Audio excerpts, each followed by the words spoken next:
Welcome into OutKick the show. I am your fearless leader, Clay Travis. I hope all of you had fabulous Thanksgivings.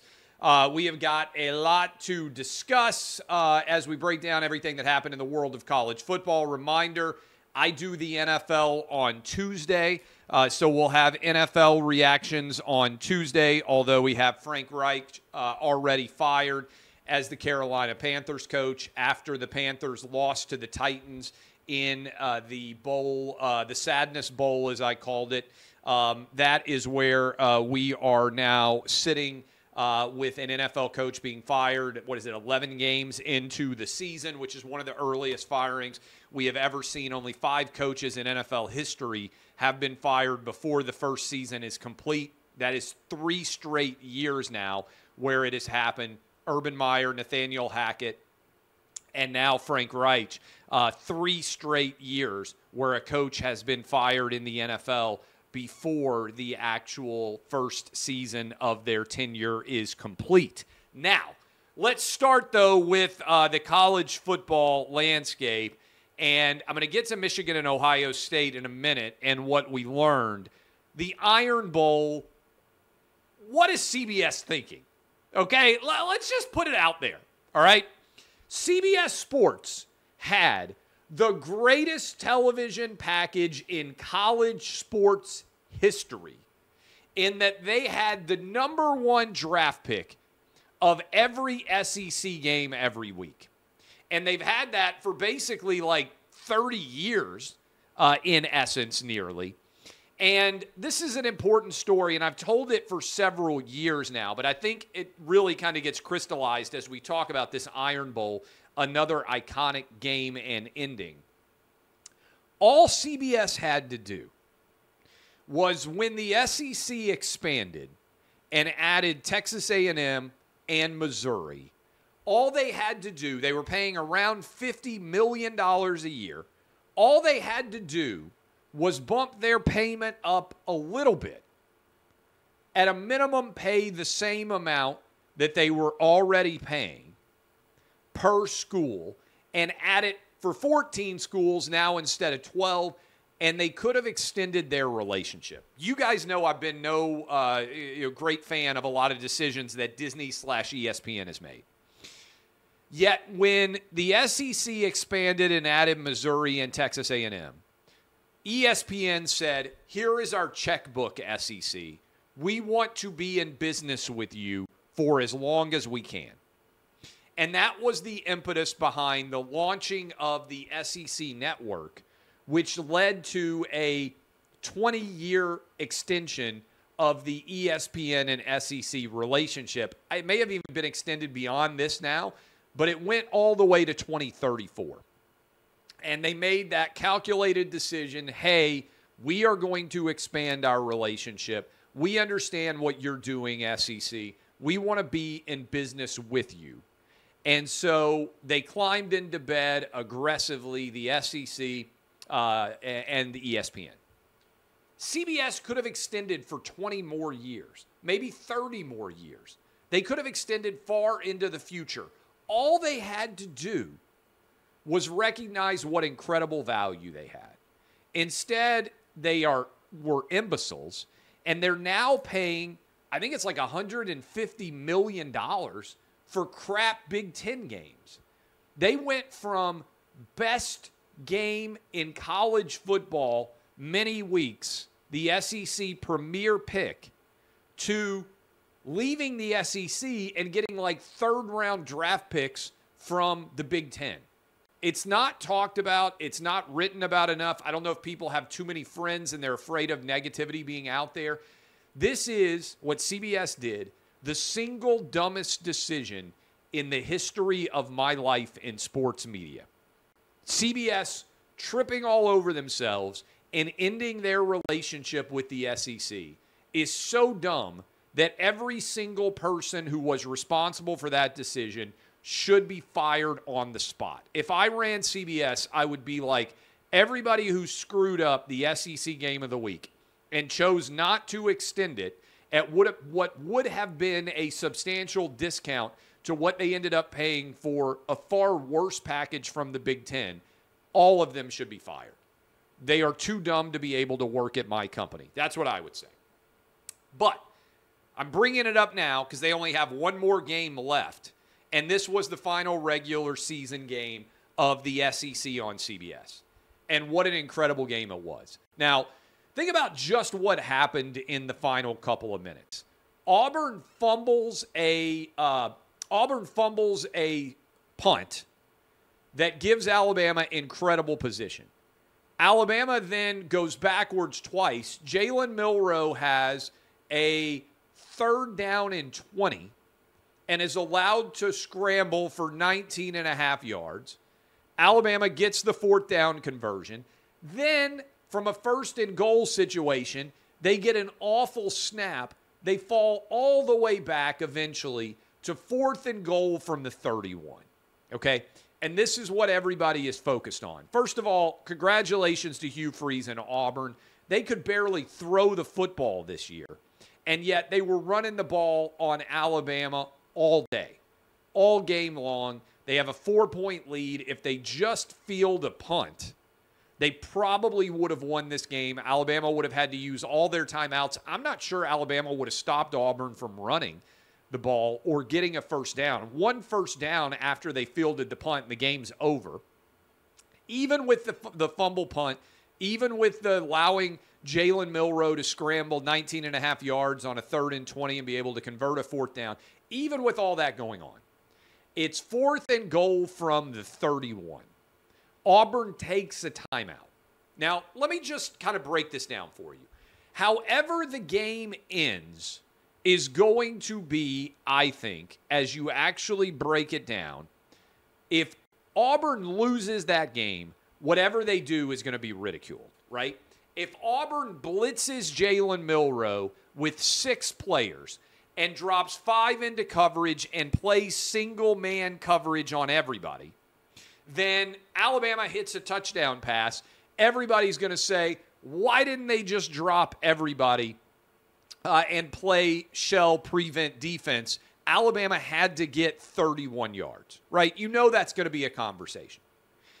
What Auburn did instead, though, is they rushed 2. Milroe had forever in the pocket, and they spied Milroe. Now, the only thing I would say about the defense that made no sense was, why do you have a spy on the field? On 4th down and 31, if Jalen Milroe wants to leave the pocket and try to run 31 yards for the touchdown, and he does it, you must have missed like 8 tackles, and Jalen Milroe is the greatest player of all time, right? You should want Jalen Milroe to leave the pocket and run the football on 4th and 31. Remember, on the preceding play, Milroe ran across the line of scrimmage and then threw the ball. So if you're Auburn, you should want Jalen Milroe running the football. So I don't know, maybe somebody made a wrong choice. I don't know why you have a spy in that scenario. To me, the spy was worthless. You either only rush 2 and drop 9, or you rush, 4 or 5 and drop 7, whatever you decide to do.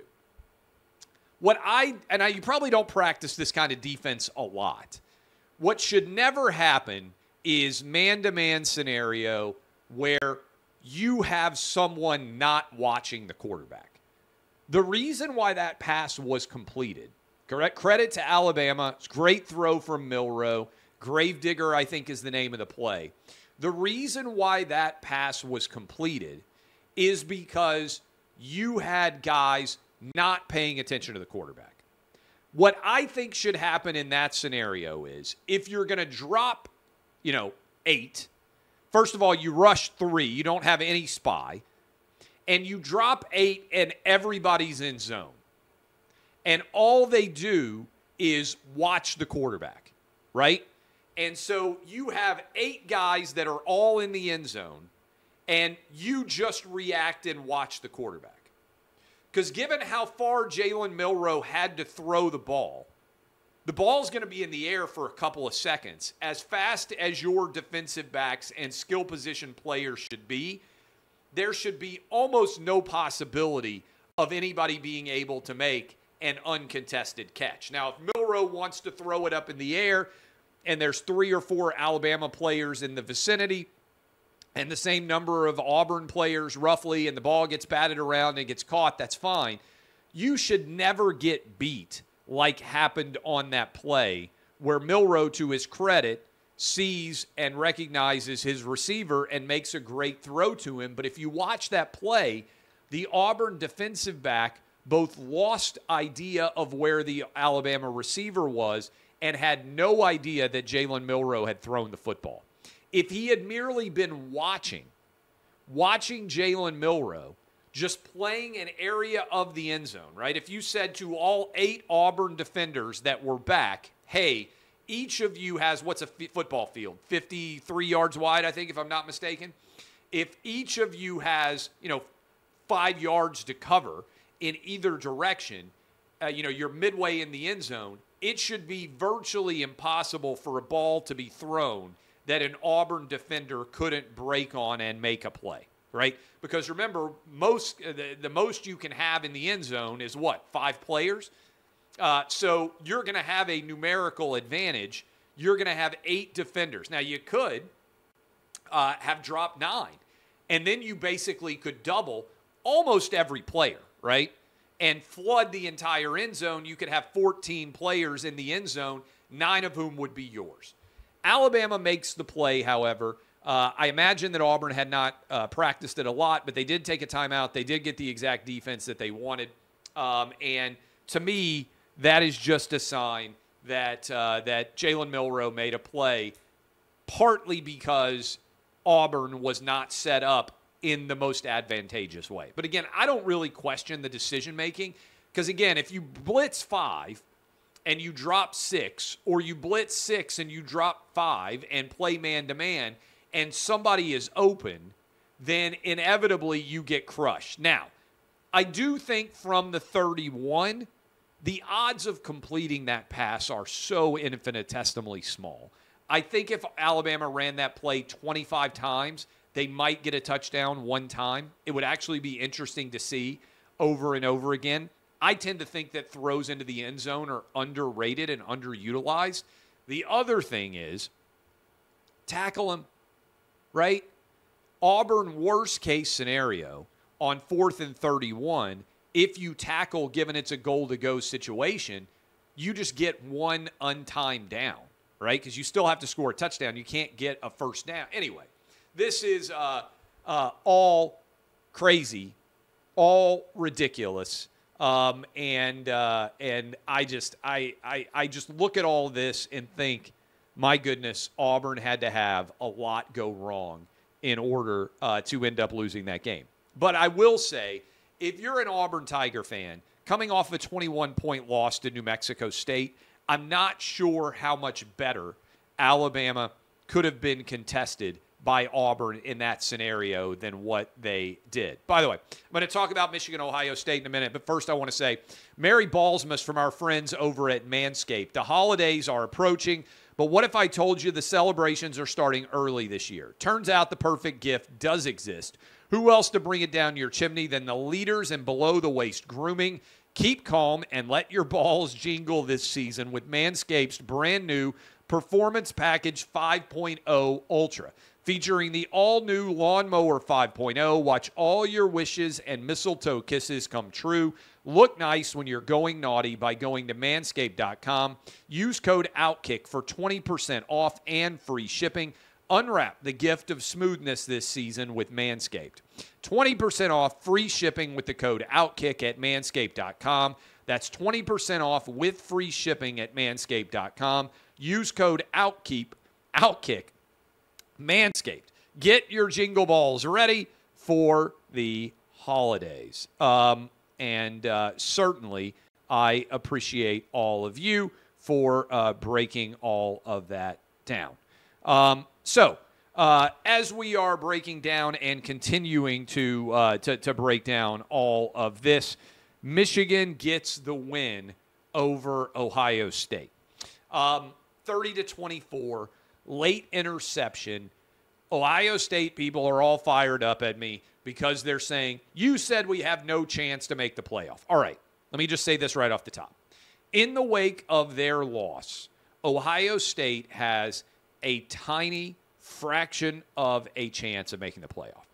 The only way that Ohio State could make the playoff, let me get this out there, is if Louisville beats Florida State, Oklahoma State beats Texas, Washington beats Oregon, and Alabama loses to Georgia, right? All four of those things have to happen in order for Ohio State to be able to make the playoff. And probably Michigan needs to beat Ohio State, but they're a big favorite in that game, 22-point favorite or whatever. In the event that all of that happened, Ohio State has a chance to be selected as the fourth team. I ran the numbers on the gambling app. It is 61-1 that would end up happening. That is around a 1.6% chance that Ohio State could still make the playoff. So all you Buckeye fans out there saying, Clay, you said there's no chance. Okay, there is a 1% chance, Ohio State, that you could end up being in the playoff. There's a 99% chance that you won. So we put that off to the side. There's your answer for Buckeye fans who are like, we have a great chance. Okay, you have a 1% chance of making the playoffs at best, maybe lower than 1%, maybe 0.6% more, whatever, virtually zero, all right? What's going to happen going forward? Could be super simple. Michigan got the win. They were the better team against Ohio State. They ran for more yardage. Typically in this series, the team that is more physical on the line of scrimmage wins. Michigan never trailed. They led throughout. It was a ruckus atmosphere in the big house. I don't know about you guys, but I feel like the sign-stealing controversy is now almost over. Because now Jim Harbaugh is going to come back. He's going to win a third straight Big Ten title against Iowa. And Michigan's either going to be the 1 or the 2 seed in the college football playoff, depending on what Georgia does. So credit to Jim Harbaugh and Michigan. 2-6 in the COVID year. I thought Jim Harbaugh was done. Then they go out and win 3 straight games against Ohio State. Marvin Harrison Jr., who is an incredible player, maybe the most skilled single player in all of college football this year, is going to end his Ohio State tenure 0-3 against Michigan. That almost never happens for an elite-level player, certainly not in the modern era. And so that is super challenging. I didn't think Jim Harbaugh was going to get things turned around. He has. He's going to make the playoff for a third straight year. He's going to win the Big Ten title for a third straight year. So, what happens in the playoff overall? It could be really simple, right? Michigan, Georgia, Washington, and Florida State could all win. And if that happens, I think all 4 of the undefeated teams would get in. And Texas would be on the outside looking in. If, however, one of those teams loses, Texas is in incredibly good shape. There are scenarios where even Alabama could be left out. People say, okay, how would Alabama get left out, Clay? Washington wins, Florida State wins, Michigan wins, and then Texas wins, and your 4 or 5 division, I think, would come down to what happens between Texas and Alabama. I don't think it's likely, even though I think Florida State is the weakest of the undefeated teams right now. If Florida State goes 13-0 and beats Louisville, I think it will be hard not to take Florida State. Now, I also understand the argument that Florida State is not one of the best 4 teams. But remember, the college football playoff always comes down to a balancing act between best and most deserving. A 13-0 Power 5 conference team is certainly deserving, even though they may not be the best. Now, the loophole there is with Jordan Travis injured, can they manage to keep Florida State out? Maybe. And that would lead to the really difficult scenario that I just laid out. If Alabama were to upset Georgia, then it puts into some interesting dynamics. Personally, I don't understand how Georgia, who I think is the unquestioned best college football team so far, not just this year, but also the past 2 years, Georgia has won 29 games in a row, 39 regular season games in a row, And if they lose a neutral matchup to Alabama, suddenly they're not going to be in the college football playoff. I think there are a lot of you out there who agree with me saying that seems crazy, but that's basically where we are. It means that Alabama against Georgia is basically a college football playoff game. Now, here's the other thing. I wish we could do away with conference title games and instead end up with a 16-team playoff. And if you have co-champs, that's fine. Sometimes we don't necessarily need another game. Georgia and Alabama both win 8-0 in the SEC. Make them co-champs, that's fine. Washington already beat Oregon. Why should they have to beat them again? Texas already beat Oklahoma State. Why should they have to beat them again? Clearly, Florida State was the best team in the ACC this year. Why do we need a conference championship game there? And what sense does it make at all for Iowa, who is at best the fourth team in the Big Ten, best team behind Michigan, Ohio State, and Penn State? What sense does that make at all to put Michigan in a game against Iowa when Iowa has no business even being able to play for the championship? The Big Ten West, it shouldn't even exist. It's so much more of a weaker division than the Big Ten East. So I would be fine with no at all, not one conference title game going to 16. I also think, as bullish as I am on college football's future, 40 million people watched the Cowboys against the Commanders. Only like 10 or 15 million, I haven't even seen the final number, are going to watch the best game of the college football regular season. Who are all these huge football fans that aren't watching? I think the playoff will help to increase that. But also, it's going to create some scenarios. Imagine, for instance, that the 12-team college football playoff still existed. You would have Michigan and Ohio State playing, and then Michigan and Ohio State would be playing again the next week. So what do? Rest all their starters? There's absolutely nothing to be gained from the regular season game.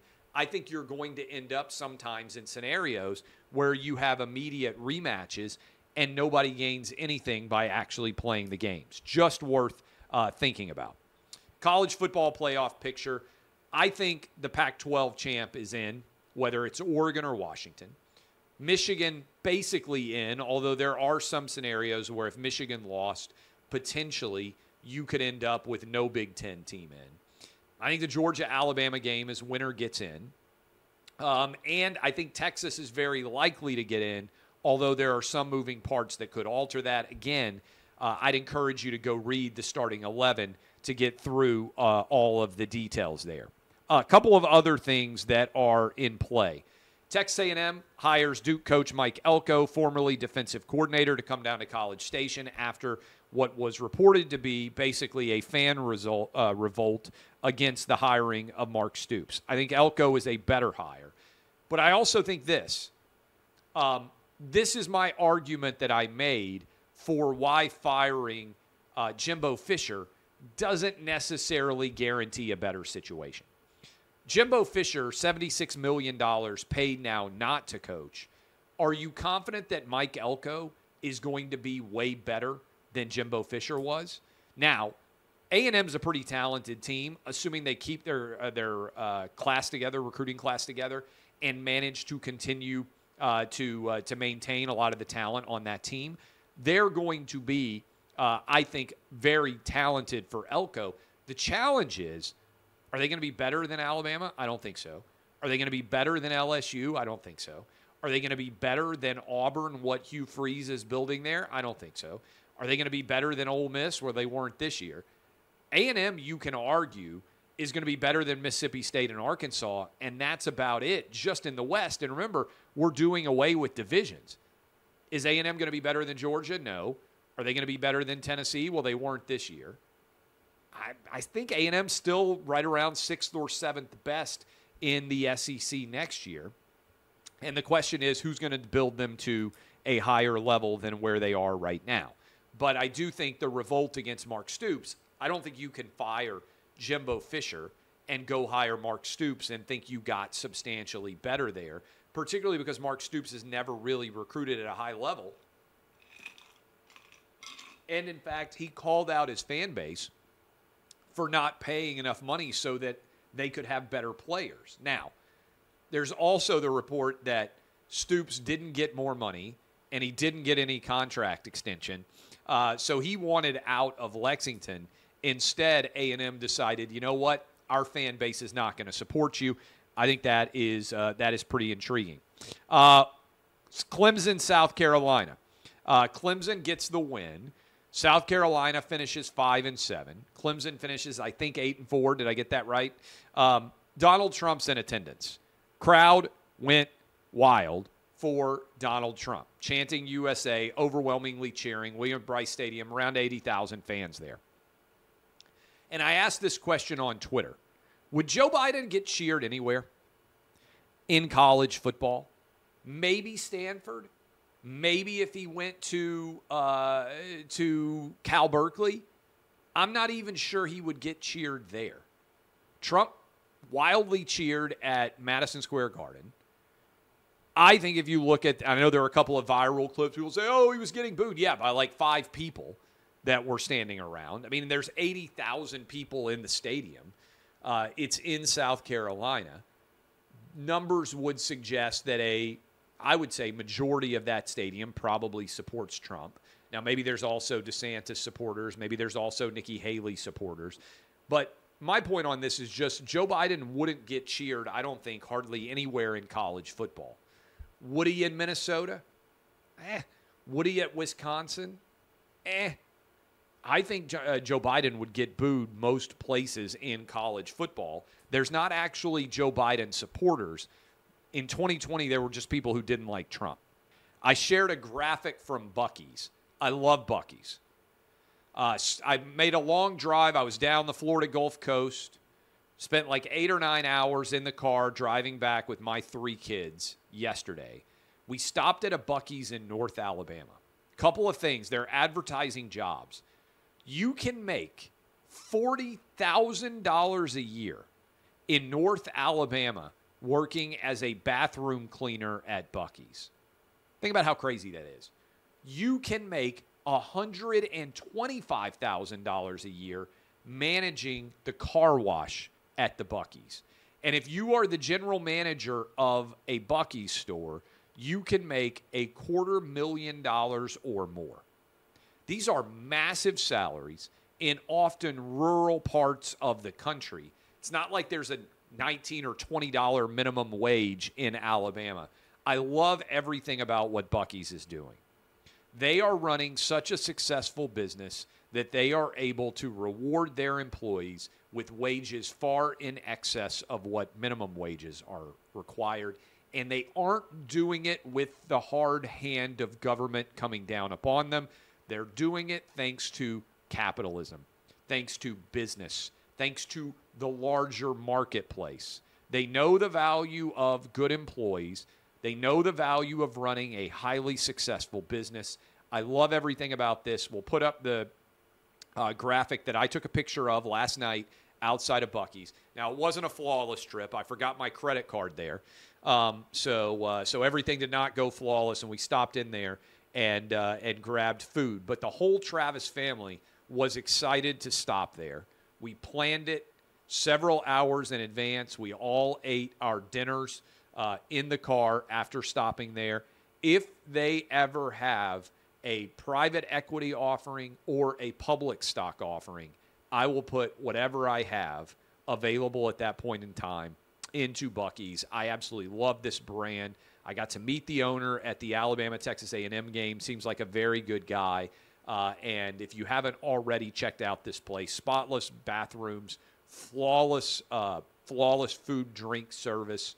It is an incredible brand. It is fabulous. You'll like it probably as much as myself and my family do. All right.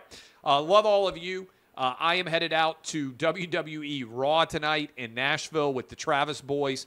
Should be a lot of fun. Cannot wait for that this evening. I'll be back Tuesday, Wednesday, normal shows. I'm headed up to New York City this weekend to help raise money for Tunnel to Towers for Frank Siller's organization at their gala event in New York City. So I'll be up there for that event to help raise money. Appreciate all of you. Hope you had fabulous Thanksgivings. I'm thankful for all of you listening to us on Clay and Buck, reading OutKick, watching this show. We had a decent gambling week, by the way. Both blood banks hit. Appreciate all of you. Hope you made some money over Thanksgiving and you're ready to come back and have a phenomenal week. This has been OutKick, the show.